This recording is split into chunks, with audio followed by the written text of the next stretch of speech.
je viendrai en vous. Le baptême du Saint-Esprit amène Dieu en vous. Et Dieu s'appelle Jésus.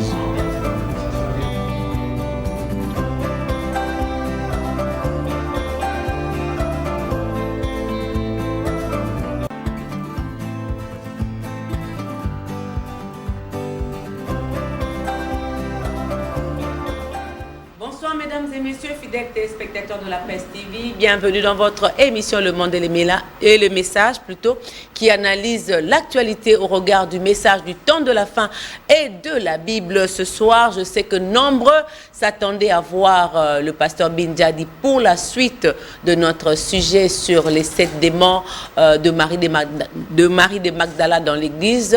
Nous avons juste poussé ça pour le dimanche prochain parce que nous recevons le pasteur Willy Kabouya, qui est pasteur de Salem Tabernacle de Mbujimayi, donc dans la province du Kasaï oriental, qui est venu ici à Kinshasa, et nous avons profité de sa présence pour pouvoir parler sur un sujet qui dérange peut-être certains, mais qui doit être aujourd'hui un peu corriger ou démontrer à l'égard du message et de la Bible sur celui que nous tous nous appelons le prophète majeur de cet âge de la Odyssée, qui est un modèle pour plusieurs. C'est lui qui a porté le message. Tout le monde se dit, nous sommes croyants du message du temps de la fin prêché par le prophète William Marion Branham. Et ce soir, nous voulons parler sur le chrétien Branham.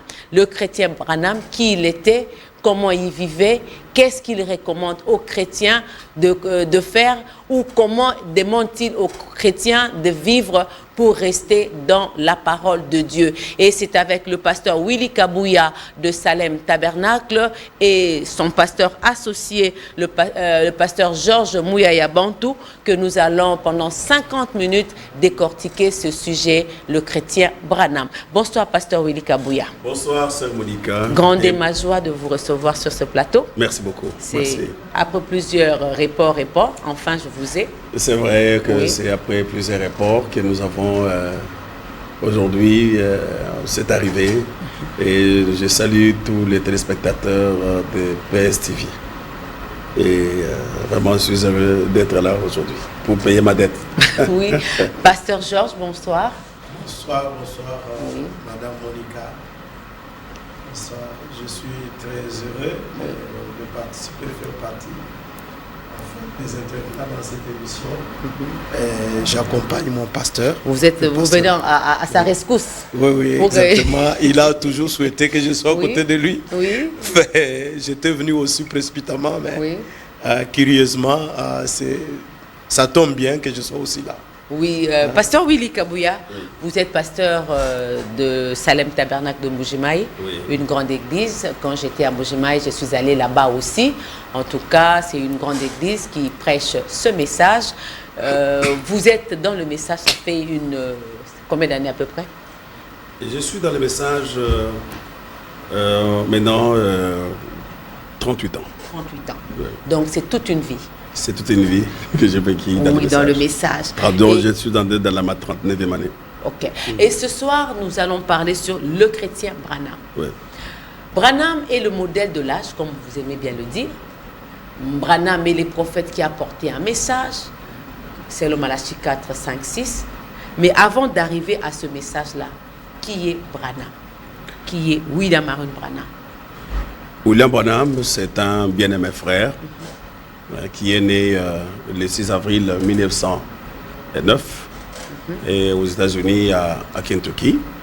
Et puis, avec son père aussi, il a eu un papa, Charles Branham, et sa maman, Ella Branham. Et c'est un aîné de 10 enfants. Et puis, il a grandi comme tout enfant dans sa famille.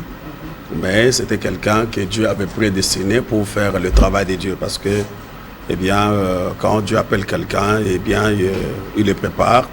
Il sort toujours d'une famille et puis après, il est devenu chrétien et il a commencé à servir le Seigneur. C'est pendant qu'il était d'abord jeune homme, avant même de devenir chrétien, que Dieu lui avait déjà parlé, encore enfant, même pas adolescent, enfant, pour lui dire qu'il ne puisse pas boire, qu'il ne puisse pas fumer, qu'il ne puisse pas suer son corps d'aucune manière, Parce que lorsqu'il grandira, il aura un grand travail à faire avec Dieu, aura un grand travail à faire avec lui.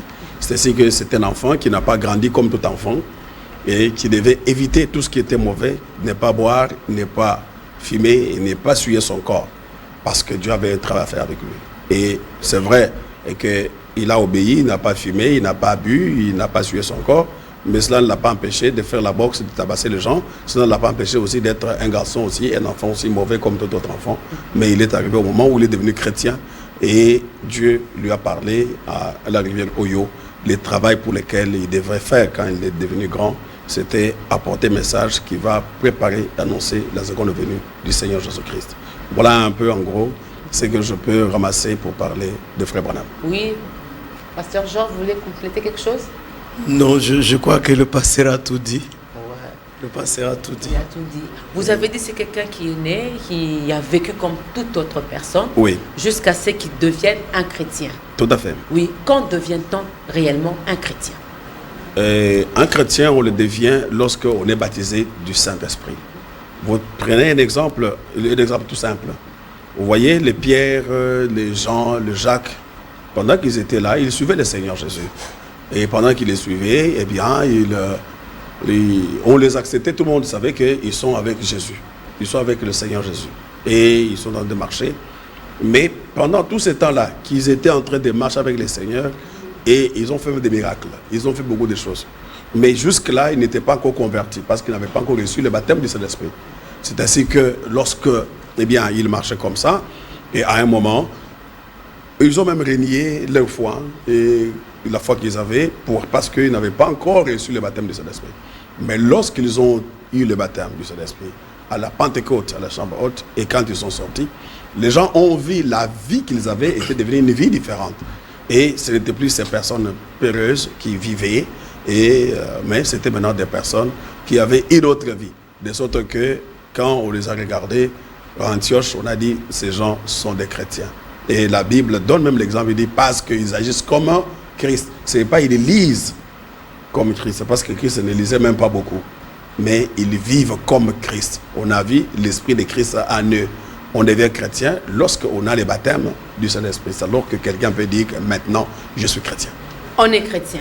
Oui, on n'est pas un chrétien tout court, mais on est chrétien parce qu'on vit la vie de Christ. Oui, parce que Frère Branham montre que lorsque quelqu'un peut être baptisé, quelqu'un peut même prêcher, comme eh bien, les disciples le faisaient, mais avoir encore ses hauts et ses bas. Mais tout en opérant des miracles, des signes, tout ça. Avoir l'onction. Voilà, c'est pourquoi même Christ même a dit, plusieurs viendront vers moi, diront, n'avons-nous pas prêché en ton nom, n'avons-nous pas fait les miracles en ton nom, n'avons-nous pas guéri en ton nom, je leur dirai, éloignez-vous de moi, vous qui commettez l'iniquité, parce que je ne vous ai jamais connu. Ce n'est pas qu'il n'avait jamais fait au nom de Jésus-Christ, mais c'est lorsque quelqu'un reçoit le baptême du Saint-Esprit que Frère Branham nous montre même que c'est alors que Dieu l'accepte, c'est alors que Dieu l'agrée, c'est alors qu'il devient chrétien. Avant de recevoir le baptême du Saint-Esprit, on est tout simplement un imitateur du christianisme, où on est en voie de devenir chrétien. Oui, Pasteur Jean, je vois vous bouger la tête. Oui, c'est pas l'église, hein, quand même. C'est pas l'église. Vous êtes en train d'écouter votre pasteur. Évidemment, le pasteur l'a bien dit. Et on devient chrétien quand on est converti, n'est-ce pas? C'est ce que Jésus a dit même à Pierre. Et quand Pierre, qui marchait avec Jésus, Pierre, qui a été envoyé pour faire des miracles, mais Jésus un jour les regarde, il dit, quand tu seras converti, affermis tes frères. C'est-à-dire que tout le temps que Jésus a fait sur la terre avec Pierre, Pierre n'était pas encore chrétien. C'est ce qui a fait qu'il a régné, et ainsi de suite, et il ne pouvait pas avoir un bon témoignage vis-à-vis de lui. Mais lorsque Pierre a reçu le Saint-Esprit, c'était un Pierre tout à fait différent. C'était un Pierre différent de ce qu'il était au moment où il avait régné. Il n'avait plus peur il n'avait plus peur devant un homme, une femme beau. Et maintenant, Jésus, il était vraiment très rassurant dans tout ce qu'il était en train de dire. Donc là, c'est exactement ça. Mais aussi, on peut prendre aussi un petit exemple d'Apollos. Apollos, c'était un puissant prédicateur, comme le pasteur l'a dit. Ce n'est pas parce qu'on prêche qu'on est chrétien. Mais Apollo, il prêchait, il persuadait les gens. Mais un jour, on lui a dit non, c'est pas ça. C'est pas ce que tu fais là. Et il y a encore une chose plus meilleure que ça, bien plus meilleure que ça. Si tu l'as, cela va t'aider maintenant à utiliser ta connaissance. Parce qu'aujourd'hui, il y a les gens qui ont la connaissance, qui pensent être chrétiens avec connaissance. Pourtant, la connaissance éloigne. Enfle d'orgueil, comme la Bible. Absolument. Mais si vous avez maintenant le Saint-Esprit, le véritable Saint-Esprit, le baptême du Saint-Esprit, le Saint-Esprit va vous aider à pouvoir bien utiliser votre connaissance au service du Seigneur Jésus-Christ. William Branham, un chrétien, oui. Il pouvait aussi avoir ses hauts et ses bas. Oui. En tant que chrétien, on ne commet plus de péchés. En tant que chrétien, on n'a pas une vie trouble. Quand on devient chrétien, on vit paisiblement jusqu'à aller au ciel, ou bien on rencontre aussi des vagues, des tempêtes. C'est là où j'avais tiré ces petits sujets. Bon, quand je disais un petit sujet, mon pasteur là me disait, ce n'est pas un petit sujet, c'est un grand sujet. C'est à partir de ça que j'ai tiré ces sujets, que j'ai tiré le chrétien William Branham. Pas le prophète William Branham, mais le chrétien William Branham. Parce que William Branham a eu une vie. Il a mené une vie pendant qu'il était chrétien. Il a eu ses hauts et bas avant d'être chrétien. Il a eu aussi ses hauts et bas pendant qu'il était chrétien. Et comment est-ce qu'il a vécu sa vie en tant que chrétien? Et c'est ce que pourquoi nous avons parlé de ça? C'est pour que celui qui dit qu'il vit les messages, qu'il est dans le message, et que sa vie doit être exactement comme la vie de cet homme. Parce que c'est lui qui a apporté le message. C'est lui le premier, n'est-ce pas, croyant du message. Parce qu'avant de prêcher quelque chose, vous devez d'abord la croire. C'est lui le premier croyant du message. Et celui qui a vécu la vie du message. Alors quand on regarde sa vie avec ses hauts et bas, alors on dit, c'est comme ça qu'un chrétien devrait vivre. Les messages ici. Certainement, il a eu ses hauts et ses bas. Mais le problème, c'est lequel? Frère Branham était un homme très sincère. Ce n'était pas un homme qui... Je me suis posé une question. Quand il parle d'une situation qui lui était arrivée devant les gens et qu'il avait menti et qu'il avait entraîné même sa femme à mentir. Et son enfant était aussi sur le point d'entrer de mentir. Parce que quand lui-même dit, voilà comment les péchés contaminent. Donc lui, il a menti, il sort, il demande à sa femme de mentir. Et maintenant, quand ils appellent pour la seconde fois, eh bien, il dit, l'enfant va prendre, il dit, papa, c'est le même. Tu veux que je dise que tu n'es pas là? Alors, frère Branham a compris qu'en tout cas, le péché va prendre toute la maison. Maintenant, regardez. Lui, il a vu ça. C'est ce qui lui est arrivé lui-même. Est-ce qu'il était obligé de venir en parler dans son sermon? C'est ça un chrétien. Et je suis arrivé parce qu'il le dit dans la prédication de la divinité de Jésus, il dit, dans ma vie j'ai commis beaucoup d'erreurs. Et si je vis encore, j'en commettrai encore d'autres. Peut-être certaines erreurs seront un point de, disons, un point de, ça sera un point d'achoppement pour les autres, pour les uns et les autres. Mais je sais et que quand mon commentaire divers sera écrit, ça sera comme ce qu'on a fait pour Abraham. On n'a pas cité ses erreurs. Ces erreurs avaient été oubliées. Il dit, je pense, je crois, et que si je commettais une erreur, vous me pardonnerez. Alors maintenant, lui-même a vécu ça. C'est ce que j'aime chez Frère Branham. Quand il prêche quelque chose, c'est quelque chose qu'il a vécu. Pendant qu'il parlait comme ça, et qu'il a menti, il est allé, il voulait prier pour un enfant. Et Dieu lui dit, tu es un menteur et tu veux prier pour un enfant. Alors qu'est-ce qu'il a fait? Il a dit, avec ça, je dois aller vers la personne que j'avais menti. Il a laissé l'enfant malade. Il est allé juste au bureau de ces magistrats pour aller lui demander, lui dire, mon frère, pendant que vous avez appelé, j'étais à la maison. J'ai dit à ma femme de vous dire que je ne suis pas là pendant que je me déplaçais. Dieu m'a condamné et que ce n'était pas correct. Et j'ai compris que les péchés allaient contaminer ma maison. L'homme là l'a regardé. Parce que c'est quelque chose que l'homme là peut-être pouvait faire, mais n'avait jamais corrigé. Quelque chose peut-être qu'on pouvait trouver comme bénin. Il dit, bon, c'est un fait bénin, c'est pas un problème. Mais Dieu lui a dit que ce n'est pas correct. L'homme l'a regardé et lui dit, frère Branham, j'avais vraiment confiance en toi. Mais maintenant ici, j'ai encore beaucoup plus confiance en toi. Donc, vous voyez comment quelqu'un vit sa vie chrétienne. Donc, il commet ses erreurs et il les corrige. Et il n'a pas peur de le dire tout haut. Il n'a pas peur de le dire tout haut que j'avais menti. Ouais. Mais on a comme l'impression qu'aujourd'hui, quand on commet un péché et que ça prend du temps, c'est que les péchés s'épurgent de soi-même, qu'on demande pardon ou pas. Mais on est là, on fraternise, on communie. Je sais que j'ai déjà demandé pardon à Dieu.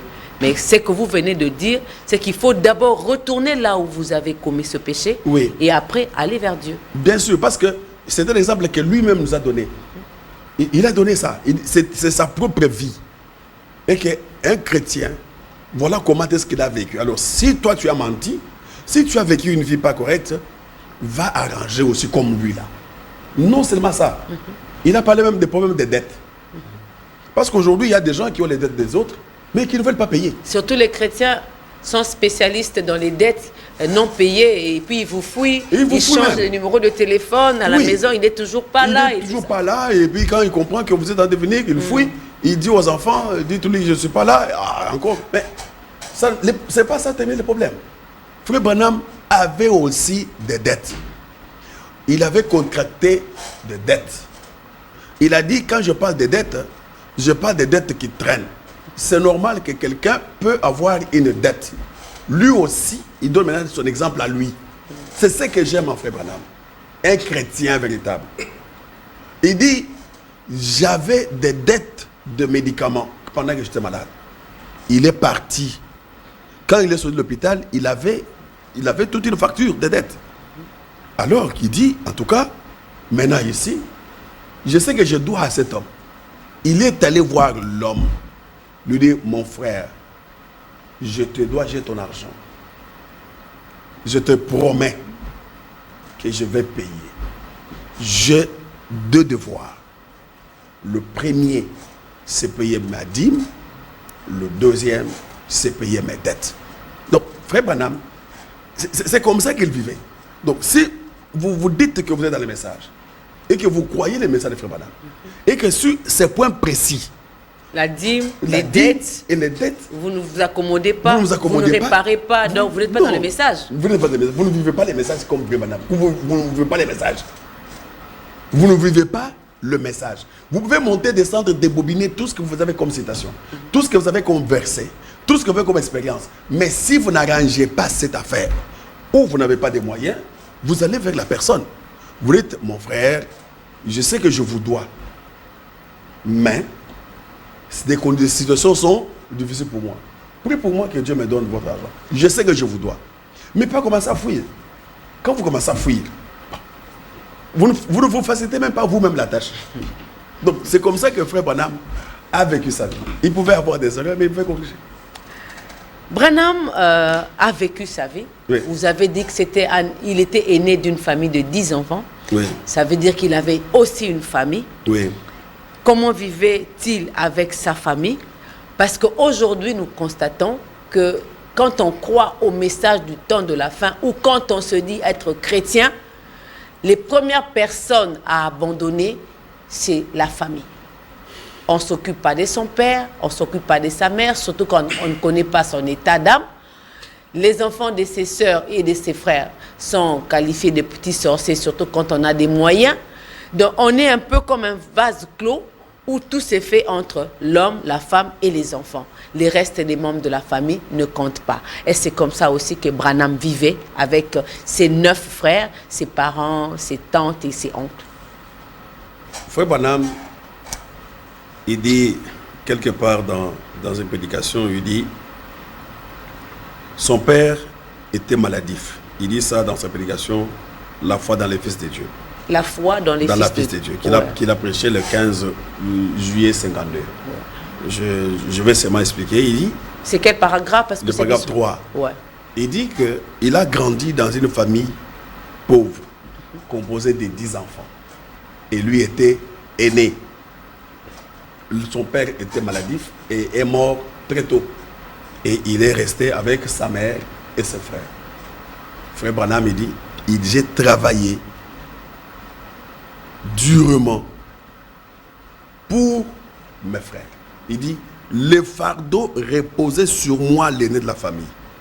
J'ai fait de mon mieux pour monter cela à ma mère. Maintenant, pour le royaume des cieux, si j'ai pu faire cela pour mes frères et sœurs dans la chair, que pourrais-je faire pour mes frères et sœurs qui sont dans l'esprit et qui vivent éternellement? Frère Branham n'avait pas rejeté sa famille.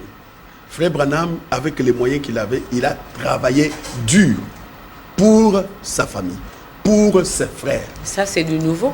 Ah, on a comme l'impression que tous ceux qui se disent chrétiens ou qui sont dans le message ne peuvent pas s'occuper de leur famille parce qu'ils ne partagent pas la même foi. Non. Dans leur maison, ils n'y arrivent pas. Non, non. Si vous fumez, vous ne venez pas chez moi. Si vous portez des pantalons, il y a tellement de restrictions que les gens se séparent parce que tu ne partages pas ma foi. Mais quand vous dites que frère Branham, et vous lisez qu'il s'est battu pour sa famille, moi ça m'étonne. Ah mais oui. Oui, ça m'étonne. Parce que tout de suite, le pasteur avait un verset là qu'il lisait. Pasteur Georges, oui. Oui, mais merci. Dans la Bible. Oui. Je suis dans 1 Timothée 5. Oui. Et au verset 8, je vais lire. Oui.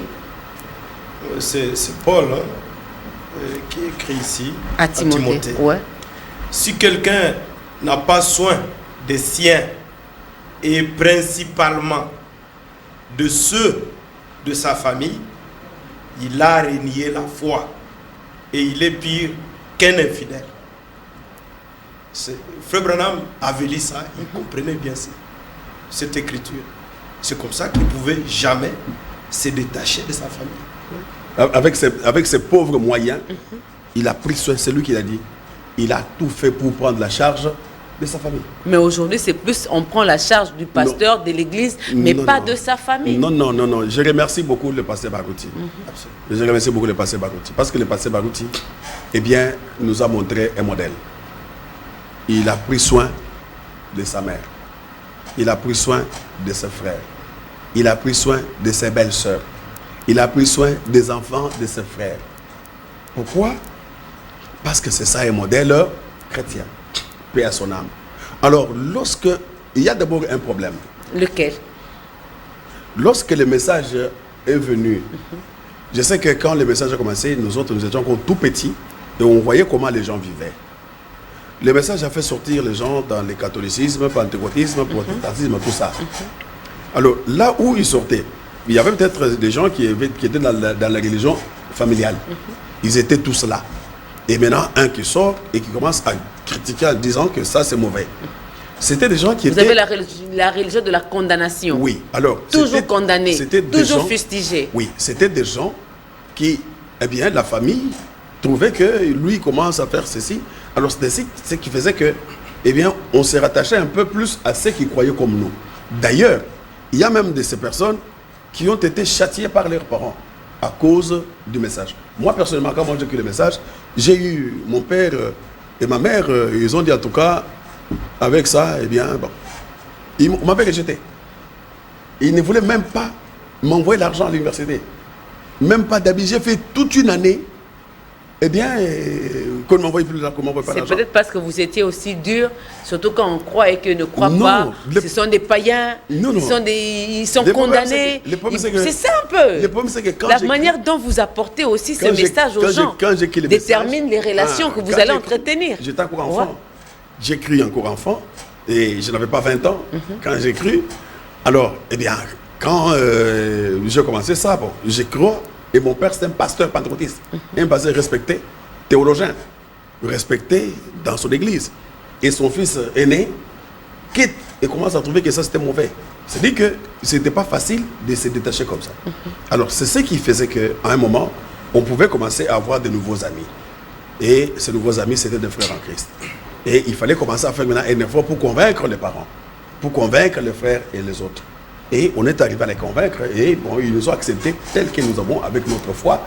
Et moi aussi, je les accepte, nous aussi, nous les acceptons tels qu'ils ont avec leur foi. Mais les liens familiaux ne peuvent pas se casser parce que nous devons vraiment prendre soin d'eux selon ce que la Bible a montré. Mais moi, j'ai lu quelque part, le frère Branham a dit qu'il se réunissait chaque mois avec ses frères chez leur maman jusqu'à ce qu'elle décède et c'est leur sœur Dolores qui les réunissait. Oui. Aujourd'hui, vous reconnaissez avec moi que quand il y a des réunions des familles, surtout quand vous ne partagez pas la même foi, ceux qui sont dans ce message n'y vont pas. Bon, au fait, ça dépend. Ça dépend. Ça dépend de ce qu'on va parler dans ces réunions-là. Vous partez dans la réunion en famille. On veut parler, par exemple, que nous devons chercher comment notre frère puisse se marier. Ce sont là de bons sujets. On va les traiter. Chacun met son moyen, tout ça, pour que notre frère puisse se marier. Maintenant, nous partons dans une histoire où on veut nous parler comment nous devons d'abord aller parler aux morts, aux défunts, aux défunts, aller essayer de parler aux défunts, des choses comme ça. Non, ça c'est ce qui est contraire à ma foi, je ne le fais pas. Mais cela ne veut pas dire que ce n'est pas ma famille. Si ils peuvent partir, ils partent. Mais moi, je n'y vais pas. Alors s'il faut pas, ça dépend de ce qu'on parle dans ces réunions de la famille. Mais ce n'est pas cela, ce n'est pas que parce qu'elle parle de ça et que ce n'est plus ma famille, ça reste ma famille. D'ailleurs, je vais te dire une chose. Oui. Ce n'est pas expérience. J'ai été diacre pendant 10 ans. J'ai vu des frères. On a été avec eux. J'aimerais que vraiment ceux qui me suivent puissent les suivre attentivement. Des bien-aimés, ainsi de suite. Et ils meurent, ils laissent les orphelins. Et dans un premier temps, des frères essayent de frères en Christ essayent d'aider un peu. Mais à ce moment, toujours les frères disent, oh, mais est-ce que les frères n'avaient pas une famille? Pourquoi les amis, les frères de cet homme ne prennent pas soin de leurs enfants? Parce qu'après tout, c'est leurs enfants. C'est pourquoi, quand on est chrétien, il ne faut pas négliger cette affaire. Il faut prendre soin aussi de ses frères en Christ. Donc, il ne faut pas négliger la famille, parce que vous avez quand même vécu que la famille aussi, en retour, les a rejetés. Bien sûr. Merci. Pasteur Willy Kabouya, le frère Branham a eu une vie, ça c'est la famille, un premier point qu'on a soulevé et on a résolu. Il s'est aussi marié. Comment le frère Branham s'est marié? Comment il vivait son mariage par rapport à ce que nous voyons aujourd'hui? La femme est toujours reléguée, surtout pour les chrétiens, la femme n'a pas de place. La femme, c'est comme une boîte de sardines dont la tête et les restes, on le dit, ils sont restés au Maroc et les restes ici. Est-ce que le frère Branham considérait la femme qui partageait sa vie, ses enfants, ou bien il avait aussi une vie où tout le monde était démon? Monica, je vais te poser la question. Tu es mariée. Ici, chez moi, c'est moi qui pose des questions. C'est moi qui pose des questions. L'inverse, je ne réponds pas. Écoutez d'abord, pour dire, c'est un peu ce que comme un jour le président parlait avec mon Bouvier, il dit, permettez que je verse un peu les rôles. Alors, permettez que je verse un peu les rôles. Tu es marié à notre frère. Est-ce qu'il te traite comme un chiffon? Non, parce que moi, je le connais très bien. Le problème dans les mariages, ce n'est pas le problème des messages, c'est le problème des individus. Des individus, oui. C'est le problème des hommes, des cultures. Il y a des gens qui ne veulent pas changer. Parce que dans les mariages, selon la parole de Dieu, on nous dit l'homme quittera son père et sa mère, ça sera à sa femme. Ils seront ils-mêmes chers. Et ils continueront aussi même penser. Et ils ont des enfants et ils sont en train de faire grandir ces enfants là-bas. Donc c'est pour on ne peut pas. Ça, c'est un problème des cultures et des individus. Parce que nous, tels que nous sommes là, moi, mon épouse n'est pas un chiffon pour moi. Mon épouse, c'est mon amie, c'est ma chérie. Mon épouse, c'est ma première amie. C'est ma confidente. Donc, quand elle est là, je me sens très bien qu'elle soit là. Donc, je n'aime pas qu'elle souffre. Et bon, c'est une partie de moi. Donc, c'est comme ça que Frère Branham a vécu avec sa femme. Il a fait toujours chérie, il faisait tout. Il voulait que sa femme soit à l'aise. Et je crois qu'un bon chrétien doit faire que sa femme soit à l'aise. Donc, moi, je crois que ça, ce n'est pas le problème du message. Ça, c'est un problème des individus qui vivent, non, c'est pas normal. Moi, ma femme, j'essaie de vivre la manière, la vie la plus correcte. Parce qu'il faut qu'elle soit à l'aise. C'est une partie de moi. C'est une partie amour de moi. C'est une partie beauté de moi. C'est ainsi qu'il faut que je la rende belle. Parce que c'est une partie beauté de moi, une partie amour de moi, je dois tout faire pour qu'elle soit heureuse, qu'elle soit belle. Donc les problèmes comme ça, c'est pas un problème des gens du message, c'est pas un problème comme c'est un problème des individus. C'est un problème d'individus, problème de certaines cultures. Je crois que le pasteur aussi, quand il vit avec sa femme, je crois que c'est la même chose. Pasteur Georges, compléter quelque chose, absolument. Parce que vous avez parlé de Frère Branham. Frère Branham était modèle pour nous. Il est le pasteur de l'âge. Et c'est lui qui nous a montré tous ces modèles parce qu'il y a même des endroits où il pouvait faire la lessive pour son épouse. Pour Méda. Oui, pour son épouse, bien sûr. Et donc il vivait avec sa femme comme vraiment sa confidente. Et puis aussi son amour. Et comme le pasteur venait à peine de le dire, moi également, ma femme, elle est vraiment mon amie. C'est ma meilleure amie, elle est la gestionnaire de tout ce que j'ai. C'est-à-dire que je vis avec elle, pas comme un chiffon, mais elle est d'abord ma première conseillère aussi. Parce que quand Dieu appelle un homme, il appelle aussi la femme. C'est ce que notre papa, pasteur Barouti, nous a montré. Nous a montré avec Maman Alpha. Ils vivaient vraiment comme des amis. Et nous aussi, nous avons emboîté les pas. Donc nous vivons exactement comme Frère Branham. Frère Branham donne un exemple dans le mariage. Quand il avait marié deux couples, un couple des enfants riches, un couple des enfants pauvres. Et il nous a donné un modèle. Il dit quand il est parti chez les riches, il a vu comment ils vivaient, il s'est disputé, tout ça. Mais quand il est allé aussi chez les pauvres, il a trouvé qu'ils discutaient. Mais quel type de discussion? Il a trouvé que le monsieur avait d'abord transporté sa femme. Et puis, il a placé tout son argent là-bas. Et puis, il commençait à faire le programme. Là, c'est pour ceci, là, c'est pour ça, là, c'est pour la maison. Et puis, il restait un peu d'argent. Il dit, ça, il faut que je t'achète une robe. Je suis allé, j'ai vu une robe, une belle robe. Il faut que tu portes ça. La femme dit, non, toi, tu n'as qu'un pantalon. Il discutait autour de ça parce qu'il voulait que l'un soit bien. Je crois que c'est comme ça que Frère Branham nous a montré et que ça, les meilleurs moyens, les meilleurs types. Personnellement, moi, à la maison, c'est ma femme qui me gère. Même mes salaires et tout ça, c'est quand elle va prendre. Quand elle va prendre, elle gère ça très bien par rapport à moi. Dernièrement, il n'était pas là, je suis allé, j'ai pris, je suis allé à la banque, j'ai récupéré, puis j'étais là à la maison. Alors quand elle vient, elle dit, comment il dit, en tout cas, tes affaires là, en tout cas, tu dois t'arranger à aller prendre toi-même. Hein. Donc quand elle va, elle retire elle-même, elle vient, il commence, bon, il enlève la dîme, il enlève ceci, il fait ça. Et puis, bon, moi, j'attends, je vois, et après, il me dit, bon, l'argent est terminé. C'est terminé, oui, d'accord. Bon, je continue. Mais moi-même, je ne sais même plus me gérer. C'est elle qui gère très bien la maison par rapport à moi. Donc, on ne peut pas dire que les problèmes des gens qui relèguent les femmes en dernier lieu, c'est ça le message. Non, c'est ça, pas comme ça.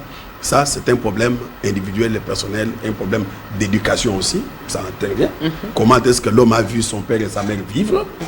Ça aussi, ça aussi des conséquences. Joue, hein? Ça joue aussi. Donc, ce n'est pas le Frère Branham a vécu une vie meilleure. Sa femme était sa meilleure amie. Mais le mariage selon Branham, c'est comment lui, il a défini ce mariage chrétien-là?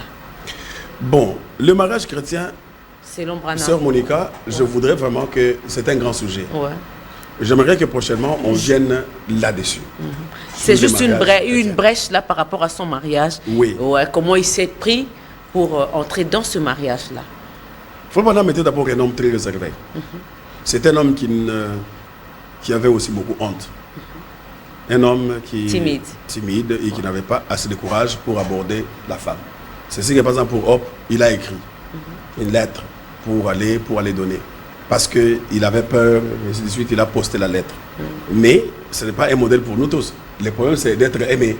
Parce qu'il y en a qui, pour le deuxième mariage aussi, quand sa femme était morte, eh bien, il y avait Méda qui était là, et puis lui, il ne voulait pas tout ça. Et de l'entretemps, Dieu a dit à Méda, et que j'étais dans l'île des prophètes, et ainsi de suite. Bon, on voit comment les choses sont passées, et que, personnellement, c'était quelqu'un qui était un peu timide pour aborder les femmes. Mais il y a des gens qui ne sont pas timides, qui peuvent parler facilement. Ils sont tout bouillants, tout chaud. Ils sont tout bouillants, tout chauds, qui n'ont pas honte, qui n'ont pas peur, ils peuvent parler à la fille.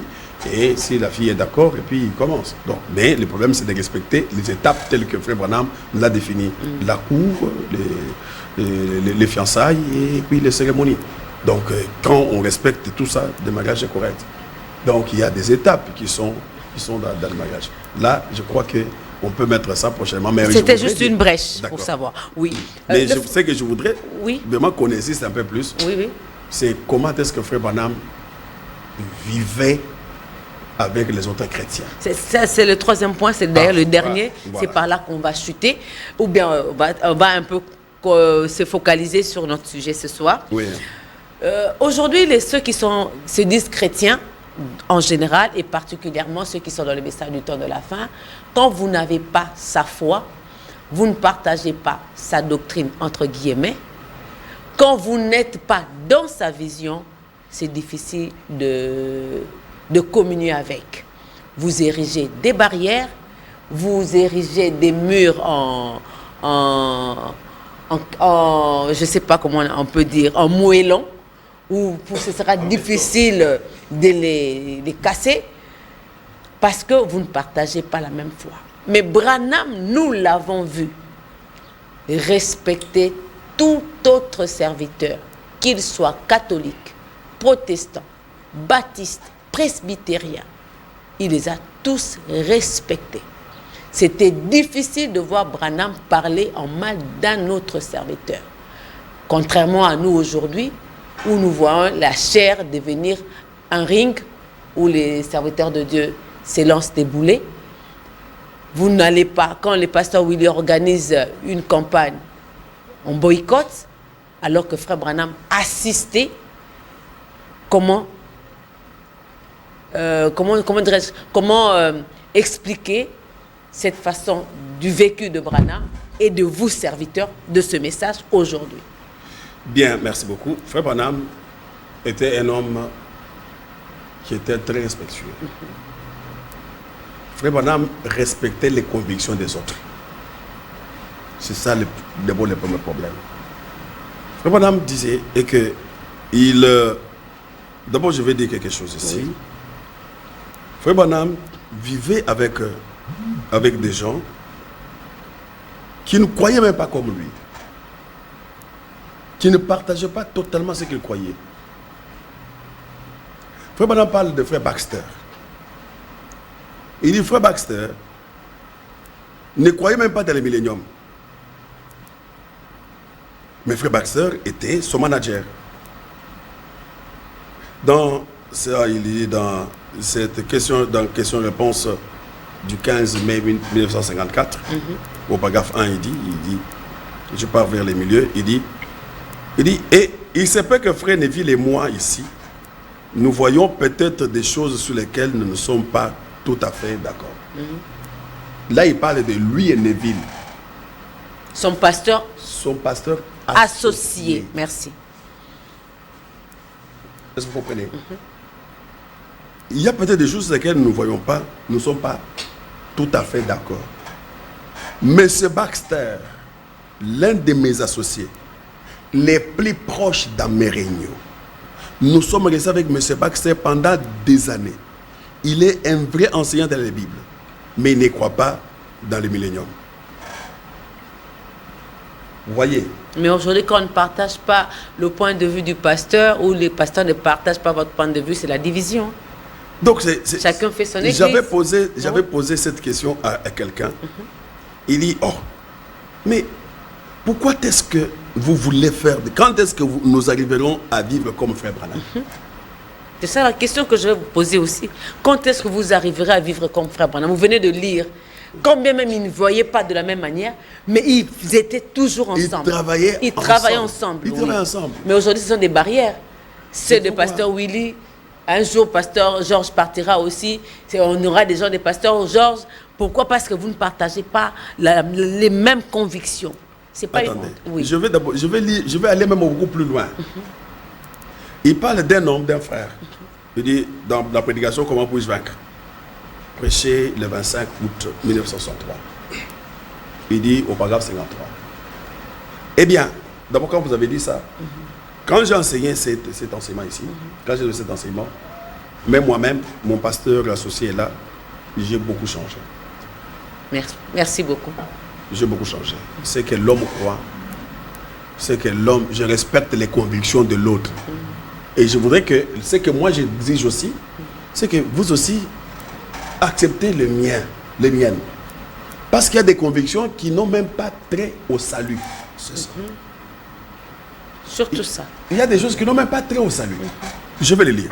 Dans cette prédication ici, je lis au paragraphe, pour aller rapidement, à partir du paragraphe 54, je descends.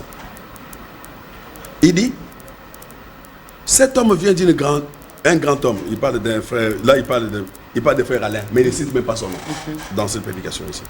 Il dit, cet homme, un grand enseignant qui est un ami intime, un ami un homme très bien.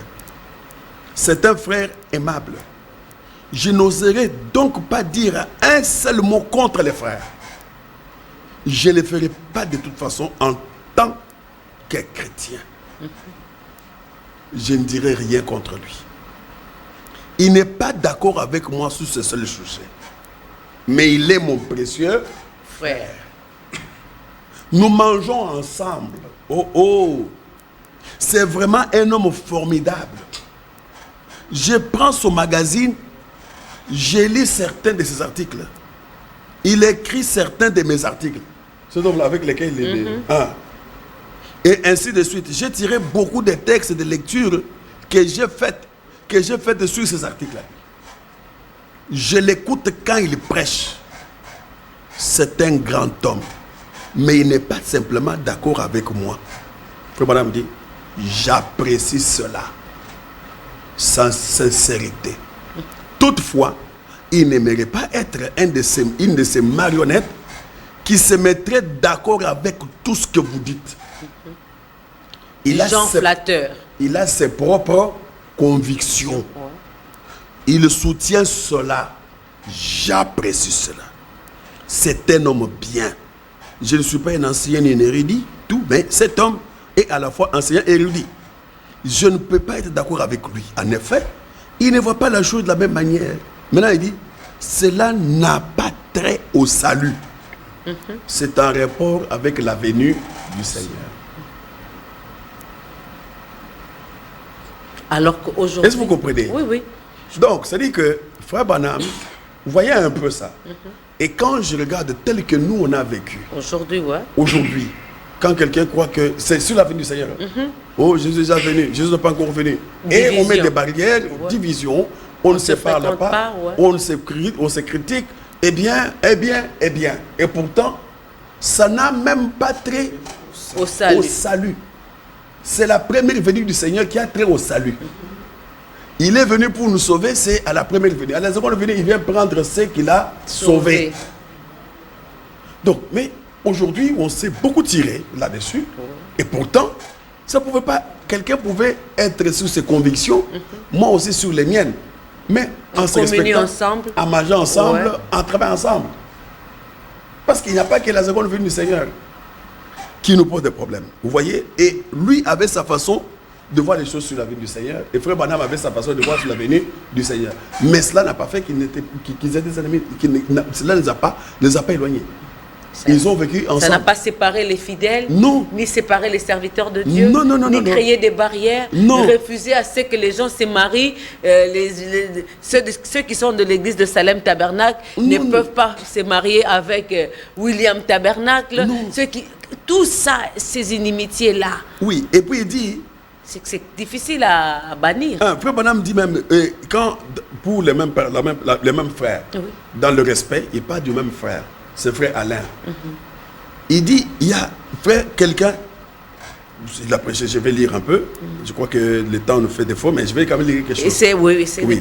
Il a prêché ça le 15-10-61, paragraphe 209, il dit, je vois des hommes comme ici, une fois un frère qui est dans les ministères, et a dit que je vais parler de lui. Et nous avons pris toutes les bandes, je lui ai expédié. C'est un frère Alain. Il a dit que je m'étais moqué de ce qu'il parlait du sang qui sortait de votre main et qu'il appelait cela l'évidence du Saint-Esprit. Vous voyez? Donc quelqu'un qui était là, il dit, bon, il y avait le sang, l'huile ou quoi, qui sortait de ses mains, et il dit que c'est ça l'évidence du Saint-Esprit. Quelque chose, bon, qui naturellement ne peut pas coller. Mais Frère Branham dit, bon, c'est sa façon de voir. Vous voyez un peu le respect qu'avait Frère Branham là-dessus. Même s'il n'était pas d'accord avec ça, mais le respect, il dit, je crois que c'était le sang ou l'huile qui sortait de ses mains, sur son front, différentes choses. Il disait que je m'en étais moqué et j'avais dit que c'était du diable. Je lui ai envoyé, je lui ai écrit des lettres, j'ai dit, frère Alain, il a écrit un article et je l'ai lu, cher Frère Branham, vous voyez. Alors il a envoyé les tracts partout dans les pays, plutôt que de venir me voir à ce sujet. Mais maintenant, voici ce que je dis. Je vais vous envoyer... Allô, bonsoir. Allô, que Dieu vous bénisse. Amen, qui bénisse aussi. Dieu bénisse.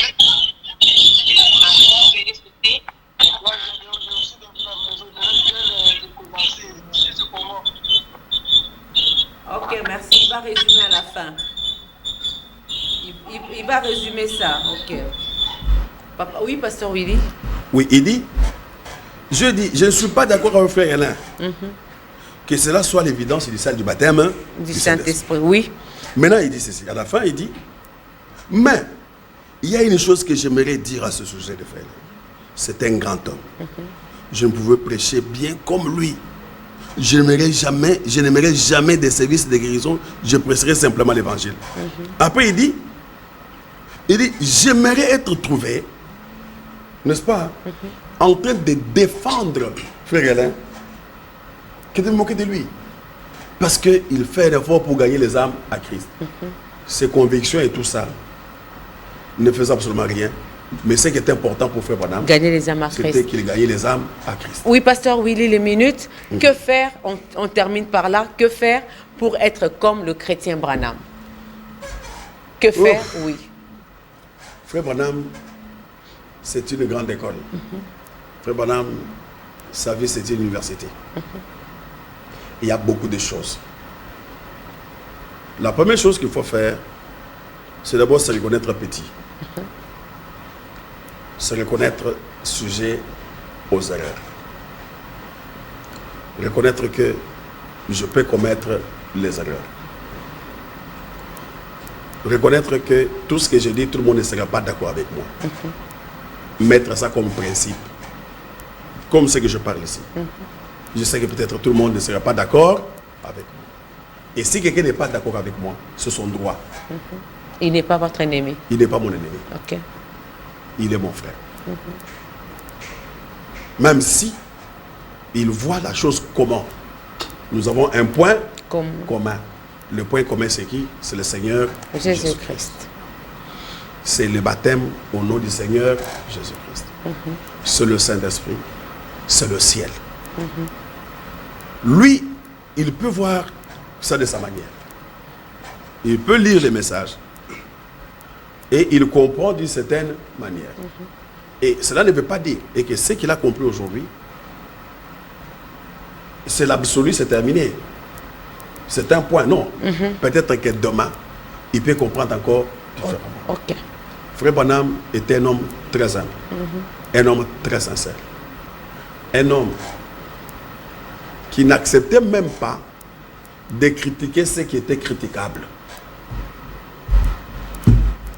Je te rappelle une chose. Un jour... On est à la fin, oui. Oui, Si je ne sais pas prendre les appels, en tout cas, je suis désolée. Faites-moi des textos, il va lire après.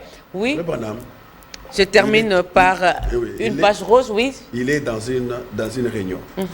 Il voit un prédicateur qui prêche, il change de costume. Il transpire un peu, il dit, attendez-moi. Il entre dans le bureau, il change de costume, il vient.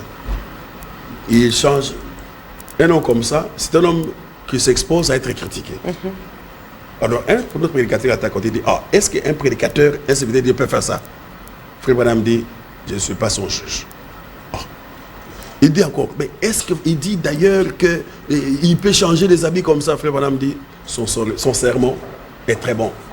Et bon, comment est-ce qu'il dit donc? Frère Branham dit, il voulait m'entraîner à les critiquer. Alors, c'était un homme qui s'était exposé à être critiqué.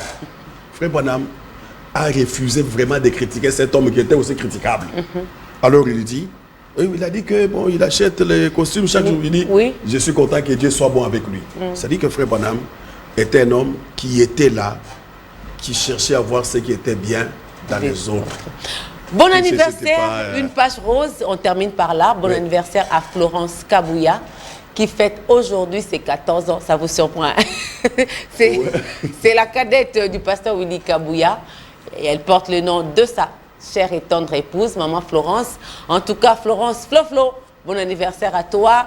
Toutes les bonnes choses pour toi, que Dieu te bénisse richement et qu'il fasse de toi la tête et non la queue et qu'il fasse réussir tes études. Merci à la grande équipe qui m'a accompagné. Merci Pasteur Willy Kabouya. Merci Pasteur Georges. Merci à Richard et toute la grande équipe. Merci à vous tous à la maison. Vos questions, en tout cas, le Pasteur Willy Kabouya répondra et je vous laisse suivre Fiscalité. À César, ce qui est à César. À Dieu, ce qui est à Dieu. Merci. Au revoir.